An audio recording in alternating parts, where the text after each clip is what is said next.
2016 से 2018 के बीच में एक डिजीज का आउटब्रेक हुआ था पाकिस्तान के अंदर, जिसमें 30,000 से ज्यादा केसेस रिपोर्ट किए गए थे और 4,000 से ज्यादा ब्लड टेस्ट के जरिए पॉजिटिव थे। इसी बीमारी के बढ़ते हुए केसेस इन 2024 की वजह से नेशनल हेल्थ मिनिस्ट्री ने अनाउंस किया था कि एडवाइजरी अनाउंस की थी, जिसकी वजह से ये बीमारी ना फैले। जी हाँ, हम चिकनगुनिया की बात करें, नॉट चिकनगुनिया।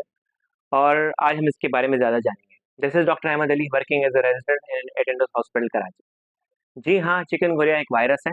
ये उसी मच्छर से फैलता है जिससे डेंगू वायरस फैलता है। तो ये एक ही फैमिली से शेयर होते हैं। तो ऐसे भी बहुत सारे केसेस रिपोर्ट किए गए हैं जिसमें एक ही मरीज में मलेरिया, डेंगू और चिकनगुनिया ने साथ भी आया है। 1952 में इसको पहली बार देखा गया था, स्वालिही डिस्ट्रिक्ट तंजानिया में, जिसकी कामाकोंडो लैंग्वेज में इसका नाम रखा गया था चिकनगुनिया, जिसका मतलब है टू बी ट्विस्टेड या मुड़ा हुआ। इसका पहला केस रिपोर्ट किया गया था इंडिया में 1970s, और 1983 में पाकिस्तान में इसका पहला केस रिपोर्ट किया था। ये कैसे प्रेजेंट करता है? ये टिपिकल एक वायरल डिजीज की तरह प्रेजेंट करता है, जिसमें बुखार होना, बॉडी पे रैशेज होना, गले में दर्द होना, जिस्म में दर्द होना। लेकिन इसकी खास बात यह है कि जिस्म में दर्द होना इसमें बहुत सीवियर होता है।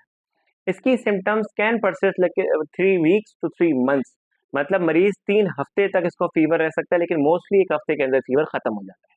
और जिस्म का दर्द 70% ऑफ द केसेस में 3 हफ्ते तक परसिस्ट करता है, लेकिन 30% ऑफ द केसेस में ये जो बीमारी है 3 to 6 मंथ्स तक प्रूव हो चुकी है। और रेयर केसेस में कभी कभी मतलब 1 और 2 केसेस में 3 years तक परसिस्ट करती है, स्पेशली ज्वाइंट पेन। तो कैसे बचा जाए इस बीमारी से? बचने की कुछ तदाबीर बहुत जरूरी है आपके जानने के लिए। वही जैसे मैंने बताया, क्योंकि ये मच्छर से फैलता है, तो मच्छर को रोका जाए। मतलब जो घर में आपका खुला हुआ पानी है उसको ढक के रखें, स्पेशली कोशिश करें पानी रुका हुआ ना हो। लॉन्ग स्लीव्स पहने, स्किन को कम शो करें। और स्पेशली ऐसे एरिया जिसमें चिकनगुनिया का आउटब्रेक सुना गया है, या ऐसे एंडेमिक मतलब ऐसे एरिया जहाँ पे ये वायरस मुकामी हो, तो आप लोग क्या करेंगे? सिंपली वहां पे जाने से पहले कि FDA अप्रूव्ड वैक्सीन आई हुई है, वो वैक्सीन आप लगवाएंगे। तो इस बीमारी का इलाज है क्या? सिंपली क्योंकि चूंकि ये वायरल डिजीज है, तो एंटीबायोटिक्स के कोई इसके लिए रिकमेंडेशन नहीं है, ना ही मजे की बात यह है कि इसके लिए ना ही स्टेरॉइड्स ना ही एंटीवायरल्स रिकमेंडेड है। इसका सिर्फ और सिर्फ इलाज ये है, क्योंकि ये सेल्फ लिमिटिंग डिजीज है, मतलब खुद ही खत्म हो जाती है। तो इस बीमारी के लिए आपको कुछ भी नहीं करना, अपनी हाइड्रेशन इंप्रूव करनी है, अपने आप का खाना अच्छा इंप्रूव करना है, घर वालों को बचाना है इस मच्छर से।